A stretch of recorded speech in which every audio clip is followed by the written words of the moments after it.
സദാചാരം എന്നുള്ളത് നമ്മുടെ ജീവിതത്തെ തന്നെ, നമ്മുടെ കുടുംബാന്തരീക്ഷത്തെ തന്നെ, നമ്മുടെ അടുത്ത തലമുറയെ തന്നെ എല്ലാം ഏതർത്ഥത്തിലാണ് അവർ മുന്നോട്ട് നടക്കേണ്ടത് എന്നൊരു ശരിയായ പാത, ഹുദൽ ലിന്നാസ് എന്ന് പറയുന്ന ശരിയായ പാത അവർക്ക് വെട്ടിക്കൊടുക്കുന്ന തരത്തിൽ, വഴി വെട്ടിക്കൊടുക്കുന്ന തരത്തിൽ എന്നൊരു പ്രവർത്തനമായിട്ടാണ് ഈ കാര്യത്തെ ഞാൻ മനസ്സിലാക്കുന്നത്.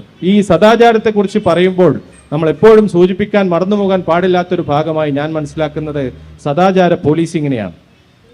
സദാചാര പോലീസിങ്ങിനെ യുവാക്കൾ എതിർക്കുന്നു, യുവജനങ്ങൾ എതിർക്കുന്നു, അതിനെ ഏറ്റവും നികൃഷ്ടമായി ആ അർത്ഥത്തിൽ കാണുന്നു. തീർച്ചയായും സദാചാരം നിലവിൽ വരുത്താൻ വേണ്ടി കൊണ്ടുവരേണ്ട, നമ്മൾ ആരെങ്കിലും അനുകൂലിക്കുന്ന, നമ്മൾ ആരെങ്കിലും എൻഡോസ് ചെയ്യുന്ന ഒരു സംവിധാനമോ ഒരു പ്രവണതയോ അല്ല തീർച്ചയായും സദാചാര പോലീസിംഗ്. സദാചാര പോലീസിംഗ് രാജ്യം പൗരന് കൊടുക്കുന്ന മൗലികമായ അവകാശങ്ങളുടെ തന്നെ ലംഘനമാണ് എന്നാണ് നമ്മൾ മനസ്സിലാക്കുന്നത്. പക്ഷേ ആശയപ്രചരണം അനിവാര്യമാണ്. സദാചാരം നിലനിർത്താൻ വേണ്ടി സദാചാരത്തിൻ്റെ കൂടെ തന്നെ സഞ്ചരിക്കുന്ന ഒരു തലമുറ ഇവിടെ ഉണ്ടായി വരേണ്ടത് നമ്മുടെ ആവശ്യമാണ്. സദാചാര വിരുദ്ധം എന്ന് നമ്മൾ നിശ്ചയിക്കുന്ന, നമ്മൾ മനസ്സിലാക്കുന്ന, നോക്കിക്കാണുന്ന പ്രവണതകളെ എതിർക്കേണ്ടതും ഒരുപാട് ആവശ്യമാണ്.